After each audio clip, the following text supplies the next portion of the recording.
अस्सलाम वालेकुम friends and welcome to my YouTube channel again. और कैसे हैं आप लोग? आई होप आप सब खैरियत से होंगे। सो फ्रेंड्स, आज से हम स्टार्ट करने जा रहे हैं CS 301 की मिड टर्म की प्रिपरेशन। और मिड टर्म की प्रिपरेशन के हवाले से हमारी ये वीडियो होगी। और इसके अंदर बेसिकली हम कवर करेंगे लेक्चर नंबर 1 से लेकर 18 तक। और मैं कोशिश करूंगा कि इसको एक ही वीडियो के अंदर कवर किया जाए। अगर मैं इसको एक वीडियो के अंदर कवर ना भी कर सका तो मैं आपको जो है ना डिफरेंट जो है ना पार्ट्स के अंदर ये वीडियो प्रोवाइड कर दूंगा। ठीक है। और इंशाल्लाह मेरी कोशिश यही होगी कि आपको जितने भी कॉन्सेप्ट्स हैं ना डाटा स्ट्रक्चर्स के रिलेटेड, वो आपके सारे के सारे क्लियर करवाए जाएं। और इससे पहले मैंने CS 304 और 201 के हवाले से मिड टर्म की प्रिपरेशन के हवाले से वीडियो बनाई हुई हैं। तो अगर आपको उनकी वीडियोस की नीड हो तो वो आप डिस्क्रिप्शन में इसका लिंक चेक कर सकते हैं। इंशाल्लाह मैं इसका लिंक डिस्क्रिप्शन में प्रोवाइड कर दूंगा। और अगर आपको वैसे भी अगर आप इसको सर्च करेंगे यूट्यूब पर तो इंशाल्लाह आपके सामने जो है ना वीडियोस आ जाएंगी, तो आप इजीली इनको देख के जो है ना अपने कंसेप्ट को क्लियर कर सकते हैं। और स्टार्ट करते हैं हमारी आज की इस वीडियो को स्टार्ट करने से पहले मेरी एक छोटी सी रिक्वेस्ट है आपसे कि अगर चैनल पर आप न्यू हैं तो काइंडली मेरे चैनल को सब्सक्राइब कर दें और साथ में दिए गए बेल आइकॉन पर भी प्रेस कर दें, ताकि हर आने वाली न्यू वीडियो का नोटिफिकेशन आपको टाइम पर मिलता रहे। ठीक है जी। तो लेक्चर नंबर फर्स्ट है हमारे पास। इसके अंदर जो समरी है ना वो हमारे पास है इंट्रोडक्शन टू डाटा स्ट्रक्चर। की बेसिकली डाटा स्ट्रक्चर क्या होता है। और हमने ये भी जो है ना इसके अंदर लर्न करेंगे कि हमने किस तरह से डाटा स्ट्रक्चर को सिलेक्ट करना होता है, डाटा स्ट्रक्चर की फिलॉसफी क्या है और इस कोर्स का गोल क्या है। और नेक्स्ट एट द एंड हमारे पास एरे और लिस्ट डाटा स्ट्रक्चर वो क्या क्या होते हैं और इनका डिफरेंस क्या है। ठीक है। तो यहाँ पर जो मैंने नोट्स बनाया है बेसिकली वो मैं आपके साथ शेयर कर दूंगा, उनका लिंक भी शेयर कर दूंगा डाउनलोड के लिए। तो आप इजीली जो है ना डिस्क्रिप्शन से इस लिंक को फाइंड करके डाउनलोड कर सकते हैं। तो पहला लेक्चर हमारे पास है इंट्रोडक्शन टू डाटा स्ट्रक्चर। यहाँ पर एक छोटी सी डायग्राम मैंने बनाई हुई है। इसकी हेल्प से मैं कोशिश करूंगा कि आपको डाटा स्ट्रक्चर का जो कंसेप्ट है ना वो क्लियर हो जाए। ठीक है। How to choose and understand data structure. Basically हमने अंडरस्टैंड करना हो अगर डाटा स्ट्रक्चर को तो वो क्या है और चूज किस तरह से करते हैं। फर्स्ट थिंग आपने माइंड में रख लेनी है कि डाटा स्ट्रक्चर जो होता है ना ये हमें हेल्प करता है ऑर्गेनाइज करने के लिए डाटा को। और मतलब एफिशिएंट वे से हमने डाटा को ऑर्गेनाइज करना है और डाटा की इम्प्रूवमेंट करनी है और उसको मैनेज करना होता है। ठीक है ना। अगर हम डाटाबेस के अंदर डाटा को जो है ना एफिशिएंट वे से जो है ना स्टोर करवाएंगे तो हम उसको रिट्राइव भी इफिशिएंटली कर सकते हैं। ठीक है। तो यहाँ पर बेसिकली पहला तो हमारे पास है ऑर्गेनाइज डाटा, कि हम डाटा को ऑर्गेनाइज करते हैं। ठीक है। नेक्स्ट हमारे पास है कम्प्लेक्सिटी फोकस, कि जितना हमारे पास प्रॉब्लम कम्प्लेक्स होगी ना हम उतना ही सूटेबल उसके लिए डाटा हैंडलिंग जो डाटा स्ट्रक्चर होगा ना वो हम चूज करेंगे। ठीक है। तो डिफरेंट डाटा स्ट्रक्चर की डिफरेंट वर्किंग है। हर डाटा स्ट्रक्चर अपने अकॉर्डिंग जो है ना अच्छा वर्क करता है। ठीक है। तो ये डिपेंड करता है हमारी प्रॉब्लम पर कि कौन सी प्रॉब्लम पर कौन सा डाटा स्ट्रक्चर एफिशिएंट वर्क करेगा। ठीक है। तो यहाँ पर लेकिन कुछ ऐसे डाटा स्ट्रक्चर हैं जिनकी टाइम कम्प्लेक्सिटी और हमारे पास स्टोरेज जो कम्प्लेक्सिटी है वो आपके साथ इंशाल्लाह इसी कोर्स के अंदर शेयर की जाएगी, ताकि आपको जो है ना आइडिया हो जाए कि कहाँ पर हमें जो है ना हम डिपेंडेंट हैं स्पेस पर और कहाँ पर जो है ना हमें एफिशिएंट ज़्यादा मतलब कि डाटा को रिजल्ट्स जो है ना एफिशिएंट वे से हम उसको रिट्राइव कर सकें। ठीक है। तो हमारे पास इग्नोर एफिशिएंसी, हम किसी भी डाटा स्ट्रक्चर की एफिशिएंसी को इग्नोर नहीं कर सकते। ये डाटा स्ट्रक्चर का गोल नहीं है। ठीक है। और यहाँ पर क्योंकि फर्स्ट हमारे पास जो लेक्चर है उसके अंदर एक लिंक्ड लिस्ट का जो है ना एग्जांपल प्रोवाइड की गई है डाटा स्ट्रक्चर की, तो हम उसको ही नेक्स्ट जो है ना स्टडी करेंगे। पहले आई थिंक 2 से 3 लेक्चर्स में लिंक्ड लिस्ट का ही सफर हम जो है ना सारा क्लियर करेंगे। ठीक हो गया। तो यहाँ पर मैंने एक छोटा-सा चार्ट है, इसको इसकी हेल्प से मैं प्रॉपर जो कैटेगराइज़ेशन है ना डाटा स्ट्रक्चर की, कि इसको किस तरह से कैटेगराइज़ किया गया है, तो वो मैं आपके साथ यहाँ पर शेयर कर दी है। कि डाटा स्ट्रक्चर बेसिकली हमारे पास 2 टाइप के डाटा स्ट्रक्चर होते हैं, ये आपने माइंड में रखना है। वो कौन-कौन से होते हैं? एक होता है हमारे पास प्रिमिटिव डाटा स्ट्रक्चर और एक एक होता है हमारे पास नॉन प्रिमिटिव डाटा स्ट्रक्चर। ठीक है। अब प्रिमिटिव और नॉन प्रिमिटिव डाटा स्ट्रक्चर कौन-कौन से होते हैं? प्रिमिटिव डाटा स्ट्रक्चर वो है जो हम नॉर्मली हर प्रोग्रामिंग लैंग्वेज के अंदर जो है ना यूज़ करते हैं, लाइक पाइथन हो गया, सी प्लस प्लस हो गया, जावा हो गया, सी हैश होगी। तो इन लैंग्वेजेस के अंदर हम जो है ना, ये नॉर्मल जो है ना डाटा स्ट्रक्चर्स यूज़ करते हैं, पहले से करते आ रहे हैं। इंटीजर हो गया, फ्लोट हो गया, कैरेक्टर हो गया, पॉइंटर हो गया। तो ये बेसिकली क्या है, डाटा को स्टोर करने के लिए हमारे पास इंटीजर कोई वेरिएबल हो गया, इस तरह से, ठीक है ना? तो ये है हमारे पास प्रिमिटिव डाटा स्ट्रक्चर्स, ठीक हो गया? आई होप सो कि आपको ये क्लियर होगा कि प्रिमिटिव डाटा स्ट्रक्चर कौन से होते हैं। और अब हमारे पास है नॉन प्रिमिटिव डाटा स्ट्रक्चर, ठीक है ना? नॉन प्रिमिटिव डाटा स्ट्रक्चर के बारे में आप एक चीज पॉइंट माइंड में रख लें कि जो नॉन प्रिमिटिव होते हैं ना, ये हम प्रिमिटिव डाटा स्ट्रक्चर को यूज करते हुए हम नॉन प्रिमिटिव डाटा स्ट्रक्चर को क्रिएट करते हैं, ठीक है ना? तो नॉन प्रिमिटिव डाटा स्ट्रक्चर्स में हमारे पास क्या क्या अवेलेबल है? एक एरे होता है, लिस्ट्स होती हैं और फाइल्स होती हैं, ठीक है? ये हमारे पास नॉन प्रिमिटिव डाटा स्ट्रक्चर्स होते हैं। अब नेक्स्ट जो है ना हमारे पास लिस्ट लिस्ट की नेक्स्ट आगे कैटेगराइजेशन की गई है, जिनके अंदर हमारे पास लीनियर और नॉन लीनियर लिस्ट अवेलेबल है। सो फ्रेंड्स, एरे का कंसेप्ट तो हम जो है ना अपने प्रीवियस कोर्सेज के अंदर करके भी आए हैं कि उसके अंदर हम सिक्वेंशियल वे में डाटा को जो है ना स्टोर करते हैं। अच्छा फ्रेंड्स, तो यहाँ पर तो हमारे पास लीनियर लिस्ट की जो है ना दो कैटेगराइजेशन होगी। आगे हमारे पास लीनियर लिस्ट और नॉन लीनियर लिस्ट, ठीक है? अब जो जनरल कॉन्सेप्ट यहाँ पर है कि लीनियर लिस्ट क्या होता है और नॉन लीनियर लिस्ट क्या होता है। लीनियर लिस्ट बेसिकली वो लिस्ट है जिसके अंदर हम डाटा सिक्वेंशियल वे में एक सीक्वेंस के ऑर्डर के अंदर जो है ना स्टोर करवाते हैं और रिट्राइव करते हैं, ठीक है? अगर हमने एक्सेस करना हो फिर भी हम एक सीक्वेंस वाइज एक्सेस करेंगे, और अगर हमने उसको रिट्राइव करना हो फिर भी हम इस तरह से इसको यूज़ करेंगे। और इसकी जो इसको इम्प्लीमेंट करने के लिए जो हमारे पास यूज़ में आता है डाटा स्ट्रक्चर, वो कौन-कौन से हैं? एक तो हमारे पास स्टैक है और एक क्यू है, ठीक है? अब स्टैक और क्यू के कंसेप्ट को नेक्स्ट जो है ना हम लेक्चर्स में डिटेल में स्टडी करेंगे और डिस्कस करेंगे। और इसकी दूसरी जानब हमारे पास नॉन लीनियर लिस्ट है। ये जो नॉन लीनियर लिस्ट है ना, ये बेसिकली नॉन लीनियर लिस्ट का मतलब ये होता है कि ये एक सीक्वेंस एक अनऑर्डर्ड जो है ना लिस्ट के अंदर जो है ना डाटा इसके अंदर स्टोर होता है, या आप कह लें कि यहाँ पर हम डाटा को रिट्राइव करते हैं और डाटा को लिंक्ड करते हैं, ठीक है? तो इसके अंदर हमारे पास जो डाटा स्ट्रक्चर आते हैं वो है हमारे पास ट्रीज और ग्राफ्स, ठीक है? इसकी हेल्प से इसको हम जो है ना इम्प्लीमेंट करते हैं। अब एक और कंसेप्ट आपने माइंड में रख लेना है, एट द मेमोरी लेवल जो है ना डाटा हमारे पास सीक्वेंशियल वे में ही स्टोर होता है, क्योंकि जो डाटा मेमोरी लेवल में है ना वो सिक्वेंशियल वे में स्टोर होता है, और जस्ट ये हमारी जो है ना इम्प्लीमेंटेशन के लिए या हमारा जो है ना मेमोराइज करने के लिए चीज़ों को हमने यहाँ पर इसकी दो कैटेगरीज बनाई हुई है, एक लीनियर लिस्ट और नॉन लीनियर लिस्ट। वैसे तो ये जो हमारे पास नॉन लीनियर लिस्ट जो डाटा स्ट्रक्चर है, ये भी जब मेमोरी लेवल पर बात आती है तो तब जो है ना ये भी जो है ना हमारे पास एक सिक्वेंशियल वे में ही स्टोर होता है, ठीक है? लेकिन इसके लिए मेथोडोलॉजी जो है ना वो अलग यूज की जाती है, ठीक हो गया? अब यहाँ से हमारे पास जो है फर्स्ट एमसीक्यू स्टार्ट हो रहा है हमारे लेक्चर नंबर 1 का। तो what is the main goal of the data structure course? कि जो हमारे पास डाटा स्ट्रक्चर का ये कोर्स है CS 301, इसका मेन गोल क्या है? जाहिर सी बात है, इसका मेन गोल यही होगा कि हम प्रिपेयर करेंगे स्टूडेंट्स को फॉर एडवांस डाटा स्ट्रक्चर्स के लिए। तो बी इसका जो है ना वो करेक्टेड आंसर होगा, ठीक हो गया? नेक्स्ट है हमारे पास why are data structure important. कि डाटा स्ट्रक्चर जो है ये बेसिकली इंपॉर्टेंट क्यों है?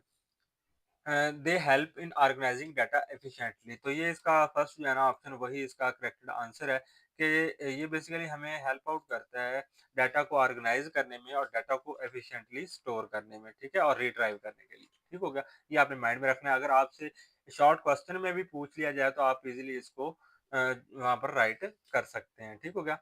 अब नेक्स्ट हमारे पास जो है वो है MCQ number 3, which of the following is not a goal of data structures? कौन सा जो गोल है वो बेसिकली नहीं है डाटा स्ट्रक्चर्स का इसमें से? ये हमारे पास ऑप्शंस हैं: reducing execution time, minimising resources usage, ignoring algorithm efficiency, organising data systematically. तो हम डाटा स्ट्रक्चर के थ्रू जो है ना डाटा को ऑर्गेनाइज तो करते हैं, मिनिमाइज रिसोर्सेज को भी हम मिनिमाइज करना चाहेंगे, रिड्यूस करना चाहते हैं एग्जीक्यूशन के टाइम को भी। तो ये जो तीनों चीज़ें हैं ये तो अवेलेबल होती हैं, ठीक है ना? डाटा स्ट्रक्चर के अंदर इंक्लूड होती हैं, इनका गोल होता है। लेकिन ये जो हमारे पास इग्नोरिंग एल्गोरिथम एफिशिएंसी है ना, ये इसका गोल नहीं है, ठीक है ना? किसी भी एल्गोरिथम की एफिशिएंसी को हम इग्नोर नहीं कर सकते, ठीक है? What does selecting A data structure depend on, ठीक है ना? डाटा स्ट्रक्चर किस चीज़ पर डिपेंडेंट होता है, ठीक है ना? जब हमने डाटा स्ट्रक्चर को सिलेक्ट करना होता है। तो पहले हम डिस्कस करके आए हैं डायग्राम के अंदर के जितनी हमारे पास प्रॉब्लम कॉम्प्लेक्स होगी ना, हम उसके अकॉर्डिंग ही जो है ना अपना डाटा स्ट्रक्चर को चूज़ करेंगे, ठीक है ना? हमारे पास डाटा स्ट्रक्चर तो काफ़ी सारे अवेलेबल होते हैं, ठीक है? तो उनमें से हम अपने अकॉर्डिंग जो है ना चूज़ कर सकते हैं। हाँ, अलबत्ता अगर हम अपना खुद का कोई डाटा स्ट्रक्चर क्रिएट करना चाहें तो वो भी कर सकते हैं, ठीक है?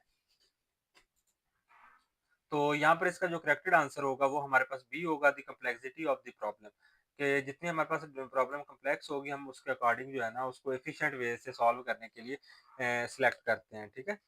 तो ये इस चीज़ पर डिपेंडेंट होती है। Which of the following is an example of A data structure, यहाँ पर कौन-सी जो है वो एग्जांपल है डाटा स्ट्रक्चर की, तो हमारे पास फर्स्ट जो लेक्चर है उसके अंदर लिंक्ड लिस्ट का ज़िक्र है, तो हमने यहाँ पर बेसिकली क्योंकि सीपीयू, रैम और ऑपरेटिंग सिस्टम ये बेसिकली अ, डाटा स्ट्रक्चर की एग्जांपल्स नहीं है। लिंक्ड लिस्ट जो है ना ये डाटा स्ट्रक्चर की एक एग्जांपल है। ठीक हो गया? तो ये इसका करेक्टेड आंसर है। सी इज़ करेक्टेड आंसर। अब नेक्स्ट जो है ना हमारे पास डाटा स्ट्रक्चर का कंसेप्ट लिस्ट का और लिंक्ड लिस्ट का, ये है ना इस डायग्राम से मैं आपको जो है ना कंसेप्ट को क्लियर करवाने की कोशिश करूंगा। आई होप सो कि आप इजीली इसको अंडरस्टैंड कर लेंगे। तो बेसिकली लिंक्ड लिस्ट को हम यूज़ क्यों करते हैं, इसका एडवांटेज क्या है? तो ये बेसिकली इसके एडवांटेज हैं और इसको इम्प्लीमेंट करने के लिए हम जो मेथड हैं वो हमारे पास ये है। लिंक्ड लिस्ट पहली तो इसकी ये चीज़ माइंड में रख लें कि ये डायनामिक मेमोरी एलोकेशन नेचर का होता है, ठीक है? इसके अंदर मेमोरी जो है ना एलोकेट डायनामिक होती है, स्टैटिक नहीं होती। हाँ, जो एरे होता है उसके अंदर स्टैटिक होती है, ठीक है? और जो एरे होता है उसके अंदर हमारे पास स्टोरेज के वेस्टेज का जो है ना खतरा होता है, खदशा होता है, जबकि लिंक्ड लिस्ट में ये नहीं होता, ठीक है? और इसका जो स्ट्रक्चर है वो नोड स्ट्रक्चर होता है और एरे का एक सीक्वेंशियल ऑर्डर होता है जिसके अंदर हम इंडेक्सिंग का यूज़ करते हैं, ठीक है? और इसके अंदर हम डिफरेंट इंसर्शन ऑपरेशंस भी परफॉर्म करते हैं, ट्रावर्सल भी परफॉर्म कर सकते हैं और लिस्ट को इम्प्लीमेंट करने के लिए हमारे पास जो मेथड्स हैं basically adding, removing, finding elements, अगर हमने लिस्ट में से कोई एलिमेंट ऐड करना हो, रिमूव करना हो या कोई फाइंड करना हो तो उसकी हेल्प से हम लिस्ट की हेल्प से इसको इम्प्लीमेंट करते हैं, ठीक है? अब नेक्स्ट जो हमारे पास लेक्चर नंबर 2 है लिस्ट इम्प्लीमेंटेशन, ठीक है? ये भी बेसिकली लिस्ट पर ही डिपेंडेंट है और इसके अंदर हम लिस्ट को डिटेल जो है ना मैनर में डिस्कस करेंगे। सो फ्रेंड्स, यहाँ पर मैंने हैंडआउट्स को भी ओपन किया हुआ है और मैं चाहूँगा कि नेक्स्ट लेक्चर की जाने बढ़ने से पहले मैं यहाँ पर कुछ पॉइंट्स हैं वो हाईलाइट किए हुए हैं, तो उनको भी आपने माइंड में रख लेना है। पहला तो ये है हमारे पास there are 3 basic things associated with data structure, के डाटा स्ट्रक्चर के साथ कौन-कौन सी चीज़ें जो है ना एसोसिएट होती है। एक तो ये होती है कि डाटा स्ट्रक्चर बेसिकली हम यूज़ करते हैं इसलिए कि हम अपनी जो है ना स्टोरेज को मेंटेन कर सकें, space for each data item it stores, ठीक है ना? उसको मेंटेन करते हैं, टाइम और परफॉर्मेंस को मेंटेन करते हैं और प्रोग्रामिंग एफर्ट्स को मेंटेन करते हैं डाटा स्ट्रक्चर के थ्रू, ठीक है? ये आपने माइंड में रख लेना है, इसके हवाले से एमसीक्यूज पूछा जा सकता है और इसके अलावा यहाँ पर कुछ मेथड्स हैं, ऑपरेशंस हैं, ठीक है? इनको आपने माइंड में रख लेना है और इनकी जो डिस्क्रिप्शन है ये आपने रीड कर लेनी है और इसके थ्रू आपको आइडिया हो जाएगा ये बेसिकली कौन सा मेथड किस तरह वर्क करता है, ठीक हो गया? ये मैंने यहाँ पर हाईलाइट कर दिया और इसके बाद नेक्स्ट जो है ना हमारे पास यहाँ कुछ फंक्शंस भी हैं जो बेसिकली मैंने यहाँ पर आपके लिए प्रोवाइड कर दिए हैं। इनको रीड आउट करके आप जो है ना मेमोराइज़ कर लें और इनमें से हर दफ़ा जो है ना कोई एमसीक्यू ज़रूर पूछे जाते हैं, ठीक हो गया? या आपको वो ये भी कह सकता है कि आप जो है ना कोई से 3 फंक्शंस के नाम लिख दें लिस्ट के अंदर, ठीक है? तो आपको वहाँ पर ये हेल्प आउट कर सकते हैं। नेक्स्ट हमारे पास जो है ना लेक्चर नंबर 2 है। अब लेक्चर नंबर 2 की समरी हमारे पास क्या है, इसके अंदर हम लिस्ट इम्प्लीमेंटेशन के हवाले से डिस्कस करेंगे, ऐड मेथड क्या होता है, नेक्स्ट मेथड क्या होता है, रिमूव मेथड क्या होता है, फाइंड मेथड क्या होता है और किस तरह से वर्क करते हैं। अदर मेथड्स हमारे पास कुछ जो और मेथड्स हैं उनके हवाले से हम डिस्कस करेंगे और एरे और लिस्ट को जो है ना एनालाइज करेंगे ये एक दूसरे से डिफरेंट क्यों है और लिस्ट यूजिंग लिंक्ड मेमोरी, अगर हम जो है ना लिंक्ड मेमोरी के थ्रू जो है ना लिस्ट बनाते हैं तो उसका क्या पर्पज़ होगा, और लिंक्ड लिस्ट बेसिकली इसके ऑपरेशंस कौन-कौन से होंगे, ठीक हो गया? तो हम आ जाते हैं हमारे नोट्स की जानिब, और यहाँ पर फर्स्ट एमसीक्यूज़ हमारे पास है, which method is used to add an element in a list, ठीक है ना? कौन-सा मेथड जो है बेसिकली हम यूज़ करते हैं एलिमेंट को ऐड करने के लिए लिस्ट के अंदर। तो यहाँ पर हमारे पास डिफरेंट मेथड्स दिए होते हैं। उनमें से हमारे पास जो इंसर्ट मेथड है ना, ये हमारे पास ऑप्शन दिए होते हैं। इनमें इनमें से जो इंसर्ट मेथड है ना, ये इसका करेक्टेड आंसर है। इंसर्ट जो मेथड है ना, इसके थ्रू हम किसी भी एलिमेंट को ऐड करवाते हैं लिस्ट के अंदर, ठीक हो गया? और नेक्स्ट है, what happens when an element is added at the start of an array list. For example हमने कोई एरे बनाया है और उसके स्टार्ट पर हम कोई एलिमेंट इंसर्ट करते हैं या ऐड करते हैं, तो क्या होगा, ठीक है? तो बेसिकली क्या ऑपरेशन परफॉर्म होगा? तो इस सूरत में होगा कुछ यूं कि जो एरे के अंदर नेक्स्ट जो एलिमेंट्स है ना, जो पहले से एडेड है, उनको राइट की तरफ जो है ना शिफ्ट कर दिया जाता है, और जो न्यू एलिमेंट आता है उसको स्टार्ट पर ऐड करवा दिया जाता है, ठीक हो गया? तो ये इसका करेक्टेड आंसर है बी, ठीक हो गया? आई होप सो कि आपको जो है ना चीज़ें अच्छे से समझ आ रही होंगी। नेक्स्ट हमारे पास एमसीक्यूज नंबर है 3, which function removes an element from a list. तो ये basically by name remove function ही हमारे पास एक रिमूव के नेम से जो है ना मेथड बना हुआ है लिस्ट के अंदर, ठीक है? बाय डिफ़ॉल्ट तो हम इस की हेल्प से जो है ना किसी भी एलिमेंट को रिमूव करवाना चाहें तो करवा सकते हैं, ठीक है? तो ये हमारे पास इसका करेक्टेड आंसर है बी।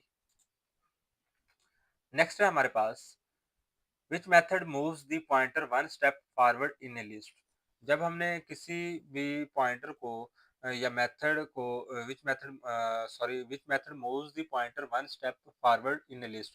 अगर हमने लिस्ट के अंदर किसी पॉइंटर को वन स्टेप फॉरवर्ड करना हो, आगे मतलब शिफ्ट करना हो, तो हम कौन सा मेथड यूज करते हैं? तो वो बेसिकली हमारे पास नेक्स्ट मेथड होता है, ठीक है?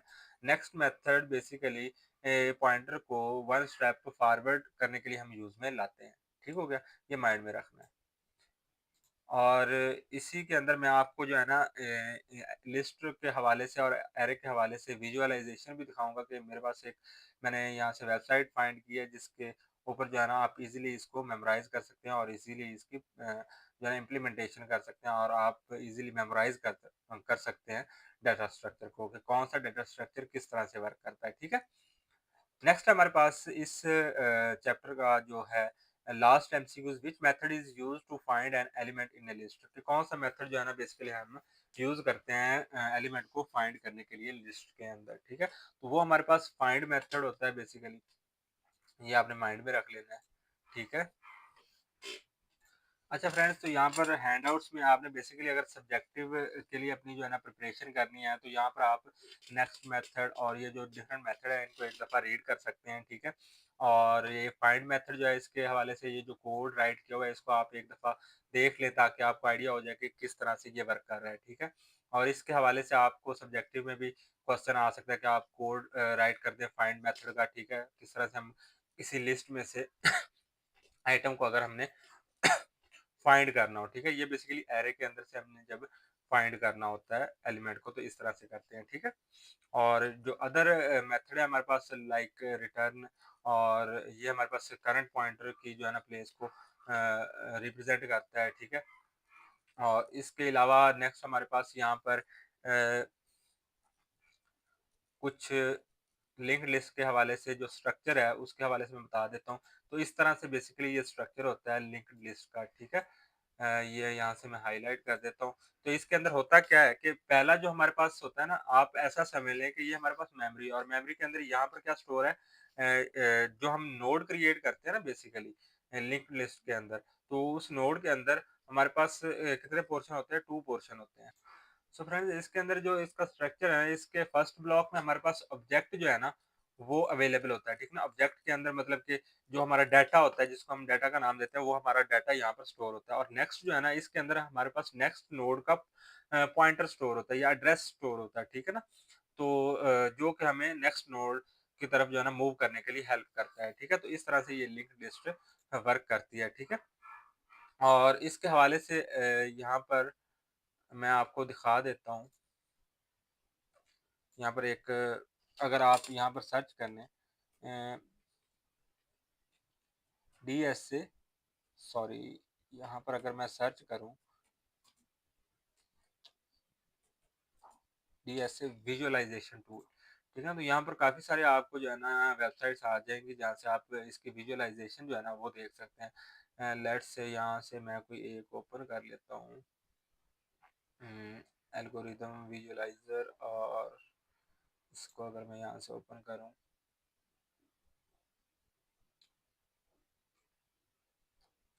इंटरनेट थोड़ा स्लो है तो ये अभी ओपन हो जाता है। सो फ्रेंड्स, ये हमारे पास ओपन हो चुका है, लेकिन ये जो है ये हमारे पास एडवांस लेवल के हैं, डायनामिक प्रोग्रामिंग और डिवाइड एंड कंकर के हवाले से, ये जो कि आपके CS402 के अंदर आएंगे। तो मैं यहाँ से कोई और जो है ना ओपन कर लेता हूँ जो कि बेसिकली हमारे अकॉर्डिंग हो, जो चीज़ असल में मैं आपको दिखाना चाहता हूँ।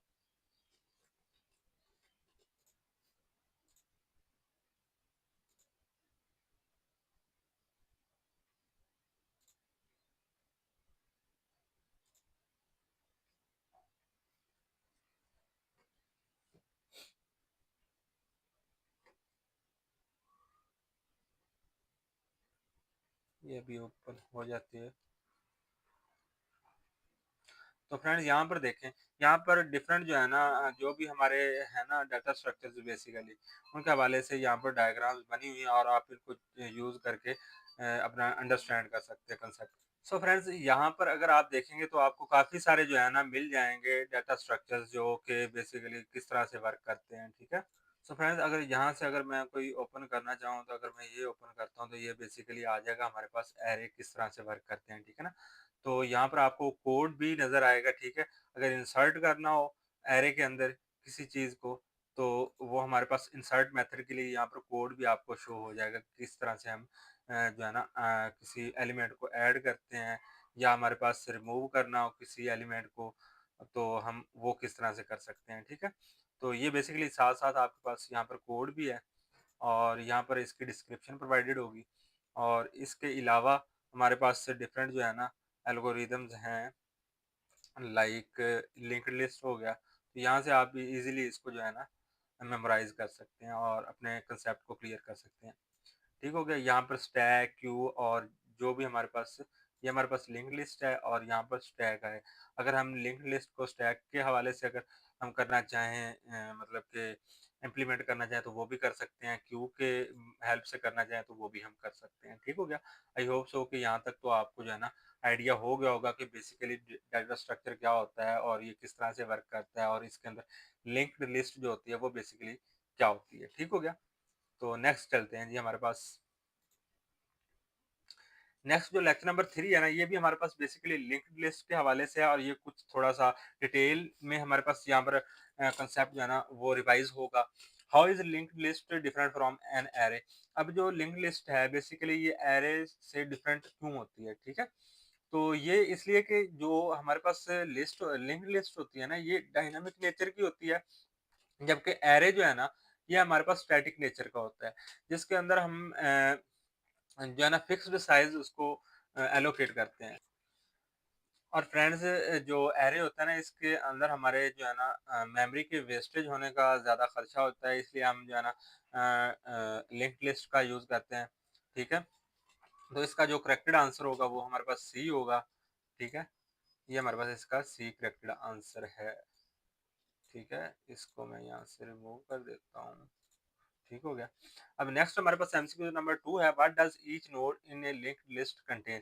जो हमारे पास ईच नोड होते हैं, हर नोड जो होते हैं लिंक्ड लिस्ट के अंदर, वो क्या कंटेन करती है बेसिकली। तो वो हमारे पास से कंटेन करती है, एक तो उसके पास एक डाटा होता है और एक होता है पॉइंटर जो कि नेक्स्ट नोड को रिप्रेजेंट कर रहा होता है, उसके अंदर उसके नेक्स्ट नोड का एड्रेस स्टोर होता है। ठीक हो गया। ये आपने जो है ना चीज माइंड में रख लेनी है। ठीक है। और जो हमारे पास नेक्स्ट है एमसीक्यू नंबर 3, इससे पहले मैं आपको ये दिखा दूं कि यहाँ पर जो हमने हैंडआउट्स के अंदर देखा था बेसिकली, ये अगर मैं यहाँ से ओपन करूँ हैंडआउट्स को, तो ये जो मैंने आपको यहाँ से ये एग्जांपल दिखाई थी कि यहाँ पर ऑब्जेक्ट जो है ये बेसिकली क्या है, हमारा डाटा है, और ये हमारे पास जो नेक्स्ट है ना ये हमारे पास पॉइंटर होता है। ठीक हो गया। तो ये इसका करेक्टेड आंसर हो गया, ठीक है। नेक्स्ट हमारे पास MCQ number 3, which operation is used to insert a node in a linked list, ठीक है ना। कौन सा मेथड जो है ना या ऑपरेशन हम यूज में लाते हैं इंसर्ट करने के लिए किसी भी नोड को लिंक्ड लिस्ट के अंदर, ठीक है, क्योंकि ये बेसिकली नोड्स की हेल्प से जो है ना लिंक्ड लिस्ट बनती है ना, तो ये हमारे पास इंसर्ट ऑपरेशन होता है, ठीक हो गया, ये आपने माइंड में रखना। नेक्स्ट है हमारे पास what does the last node of a linked list point to, जो हमारे पास लास्ट नोड होती है बेसिकली लिंक्ड लिस्ट की, वो किस चीज को पॉइंट आउट कर रही होती है, वो बेसिकली नल को पॉइंट आउट करती है। वो कैसे, वो मैं आपको दिखा देता हूँ अभी, ठीक है, किस तरह से ये बेसिकली वर्किंग करती है। सो फ्रेंड्स, यहाँ पर मैंने एक वेबसाइट ओपन की है, यहाँ पर काफ़ी सारे जो है ना इम्प्लीमेंटेशन है डाटा स्ट्रक्चर्स की। तो यहाँ से मैं आपको दिखा देता हूँ बेसिकली जो इम्प्लीमेंटेशन होती है लिंक्ड लिस्ट की, वो किस तरह से होती है, और इसका लिंक मैं आपको डिस्क्रिप्शन में प्रोवाइड कर दूंगा, ठीक है। तो ये देखें जी, यहाँ पर ओपन हो जाती है इस तरह से। हमारे पास टॉप पर जो है ना हमारे पास ये टॉप आ गया, ठीक है। इसके अंदर अब हम एलिमेंट एग्जाम्पल के तौर पर ऐड कर लेते हैं। लेट्स से मैंने एक 10 एलिमेंट ऐड किया, ठीक है, और यहाँ पर बटन्स बने हुए हैं पुश और पॉप के, ठीक है ना। तो यहाँ पर अगर पुश पर मैं क्लिक करूंगा तो ये डाटा जो है ना ये एलिमेंट इसके अंदर पुश हो जाएगा। अब आपने इसके एनिमेशन को भी देखना है, मैं थोड़ा सा इसको स्लो कर लेता हूँ ताकि आपको इजीली कंसेप्ट जो है ना क्लियर हो। अब जब मैं इसको ऐड करता हूँ तो ये देखिए, ये हमारे पास डाटा एलिमेंट आया, ठीक है। डाटा एलिमेंट यहाँ पर आ गया, और यहाँ पर बेसिकली क्या है, पॉइंटर है, और इसके अंदर क्या है, ये अभी नल है, ठीक है ना। इसके अंदर जब हम नेक्स्ट जो है ना एक एलिमेंट स्टोर करवाएंगे, लेट से मैं एक और एलिमेंट ऐड करवाता हूँ, पुश करवाता हूँ, तो ये मैंने जब पुश करवाया तो यहाँ पर क्या होगा बेसिकली कि जो हमारे पास ये होगा ना, इस एलिमेंट का एड्रेस इसके अंदर पॉइंटर के अंदर स्टोर होगा, ठीक है। और यहाँ पर क्या होगा, नल होगा, जो एट द एंड होगा ना उसके अंदर नल स्टोर होगा, ठीक हो गया। तो ये कंसेप्ट बेसिकली मैं आपको देना चाहता था, ठीक है। तो ये भी बेसिकली आप इस वेबसाइट को देख सकते हैं और अपना जो है ना कंसेप्ट यहाँ से बिल्ड कर सकते हैं, ठीक है। तो नेक्स्ट चलते हैं हमारे पास। सो फ्रेंड्स, देखें हमारे पास से जो नेक्स्ट एमसीक्यू नंबर 5 है, which data member is use to traverse a linked list, कि बेसिकली अगर हमने ट्रैवर्सिंग परफॉर्म करनी हो लिंक्ड लिस्ट के ऊपर तो किस डाटा मेंबर को हम यूज करते हैं। तो ये हमारे पास नेक्स्ट नोड होता है, ठीक है। जब हमने किसी नेक्स्ट नोड पर जाना हो तो हम इस डाटा मेंबर को यूज करते हैं, ठीक है। तो ये इसका करेक्टेड आंसर होगा, ठीक हो गया। अब नेक्स्ट है हमारे पास लेक्चर नंबर 4, ठीक है। तो लेक्चर नंबर 4 से पहले मैं आपको यहाँ से दिखा दूँ, अगर हमने यहाँ पर फॉर एग्जांपल पॉप करना हो एलिमेंट को तो वो किस तरह से करेंगे। तो इसके अंदर बेसिकली मैं पॉप को क्लिक करता हूँ तो ये हमारे पास जो फर्स्ट एलिमेंट होगा ना ये पॉप हो जाएगा, और जो प्रीवियस एलिमेंट होगा ना वो उसकी प्लेस को टेक कर लेगा, मतलब उसकी जगह को घेर लेगा, ठीक है। तो ये इस तरह से जो हमारी लिंक्ड लिस्ट है ना वो इम्प्लीमेंट होती है और वर्क करती है, ठीक है। ये आप आई होप सो कि ये आपको कंसेप्ट क्लियर हो गया होगा और आपने इजीली इसको अंडरस्टैंड कर लिया होगा, ठीक हो गया। अब नेक्स्ट चलते हैं, हमारे पास लेक्चर नंबर 4 है लिंक्ड लिस्ट ऑपरेशंस। जो इसके ऑपरेशंस है वो बेसिकली कौन कौन से हैं, और इसकी अगेन जो है ना डिटेल जो है ना समरी हमारे पास सामने आएगी इस लेक्चर के अंदर। अब फ्रेंड्स हमारे पास लेक्चर नंबर 4 है लिंक लिस्ट ऑपरेशंस। इसके ऑपरेशंस के हवाले से मैं आपकी अंडरस्टैंडिंग करवाऊंगा, understanding list operations in C plus plus. इसको हमने किस तरह से अंडरस्टैंड करना है। A list is a data structure that allows dynamic storage and manipulation of elements. Basically list क्या है, ये हमारे पास डायनामिक स्टोरेज को एलोकेट करती है और मैनिपुलेशन करती है एलिमेंट्स पर। In C plus plus lists can be implemented using arrays. अब जो लिस्ट होती है ना इनको हम किस तरह से जो है ना इम्प्लीमेंट कर सकते हैं, हम एरेज की हेल्प से इसको इम्प्लीमेंट कर सकते हैं। और एरेज के अंदर हमारे पास किस तरह से स्टैटिक लिस्ट हो सकती है और हमारे पास डायनामिक लिस्ट हो सकती है, ठीक है। दो तरह की लिस्ट हो सकती है, एक एरे लिस्ट हो सकती है, मतलब जिसे हम स्टैटिक लिस्ट का नेम देते हैं, ठीक है, एरे की हेल्प से जो हम क्रिएट करते हैं। लिंक्ड लिस्ट हो सकती है जो कि हमारे पास डायनामिक लिस्ट होगी, जो कि डायनामिकली मेमोरी को एलोकेट करेगी। और ये हमारे पास थी एसटीएल स्टैंडर्ड टेम्पलेट लाइब्रेरी। ये आपने इसको माइंड में रख लेना है कि एसटीएल का मीनिंग क्या है, standard template library provides a built in STD list for linked list and STD vector for dynamic arrays.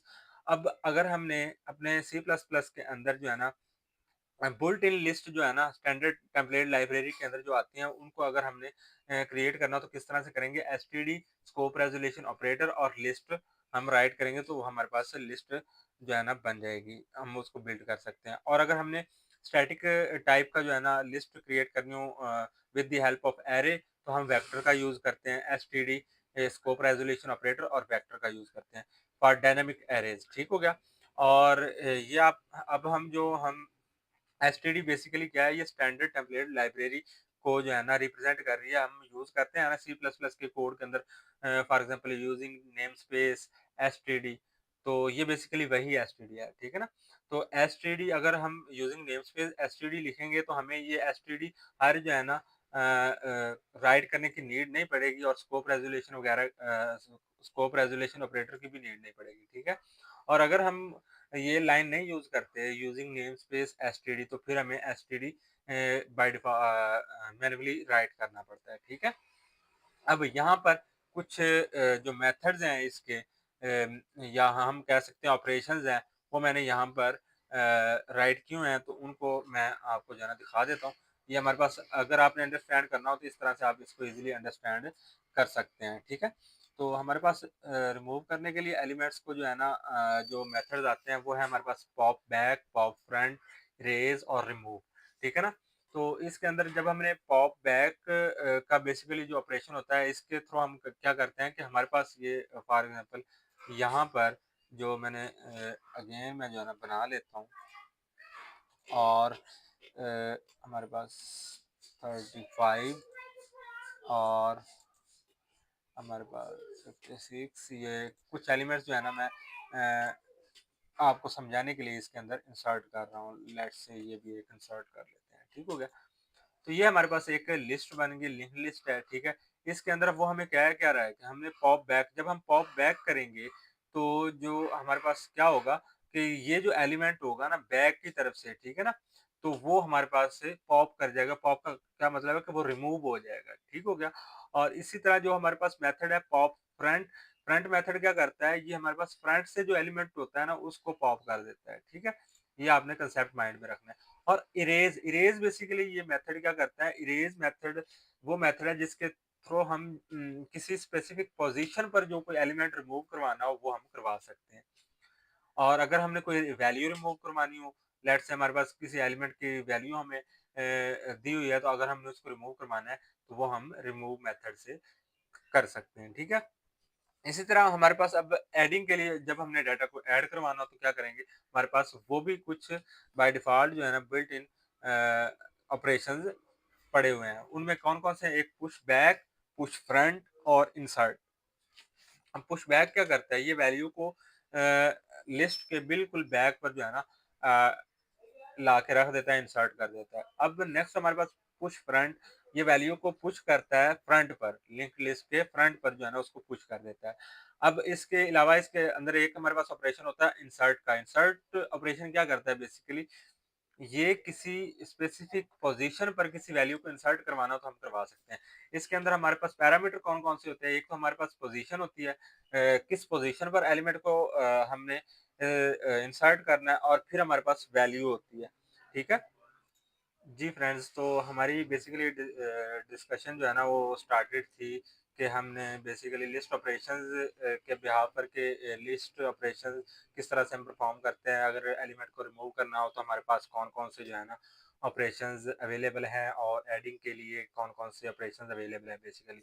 अब नेक्स्ट जो है ना हमारे पास, अगर हमने किसी लिस्ट को जो हमारे पास लिस्ट हमने इम्प्लीमेंट की हुई है इसके ऊपर अगर हमने सॉर्टिंग परफॉर्म करनी हो, और अगर लिस्ट को हमने रिवर्स करना, रिवर्स ऑर्डर में चलाना हो, तो हमारे पास ये भी दो ऑपरेशन हैं, एक सॉर्ट ऑपरेशन है और एक रिवर्स ऑपरेशन जो है ना हमारे पास अवेलेबल है, जिसके थ्रू हम सॉर्टिंग और रिवर्सिंग कर सकते हैं लिस्ट के ऊपर। ठीक है। और ट्रैवर्स करना हो अगर हमने लिस्ट को, तो उसके लिए भी हमारे पास कुछ मेथड्स हैं। सो फ्रेंड्स, जो हम ट्रैवर्सिंग परफॉर्म करते हैं उसके लिए हमारे पास बेसिकली जो सी प्लस प्लस के अंदर जो है ना आइटरेटर्स अवेलेबल है, और रेंज बेस्ड जो लूप्स होते हैं उनकी हेल्प से हम जो है ना ट्रैवर्सिंग परफॉर्म कर सकते हैं लिस्ट के ऊपर। ठीक है। और नेक्स्ट एट द एंड हमारे पास जो सर्चिंग है, अगर हमने एलिमेंट को सर्च करना हो लिस्ट के अंदर से तो उसके लिए हमारे पास ये फंक्शन यूज़ होता है, ये ऑपरेशन हम यूज़ करते हैं, जिसके लिए हम एसटीडी, तो ये बेसिकली हमारे पास स्टैंडर्ड टेम्पलेट लाइब्रेरी है, और उसके बाद स्कोप रेज़ोल्यूशन ऑपरेटर, और फिर फाइंड जो है ना, इस ऑपरेशन का नेम है, और उसके अंदर हमने जो एलिमेंट फाइंड करना हो उसके लिए पहले हम बिगिनिंग और फिर एंड, और उसके बाद हम वैल्यू देते हैं, ठीक है ना? बिगिनिंग से एंड तक मतलब कि इसके अंदर सॉर्टिंग होगी, सॉरी सर्चिंग होगी, और हमारे जो वैल्यू होगी उसको फाइंड आउट किया जाएगा, ठीक है? फाइंड आउट करके ये हमें दे देगा, ठीक हो गया? तो आई होप सो कि इस डायग्राम से आपको जो है ना लिस्ट के ऑपरेशंस के हवाले से जितने भी कॉन्सेप्ट होंगे वो क्लियर हो गए होंगे।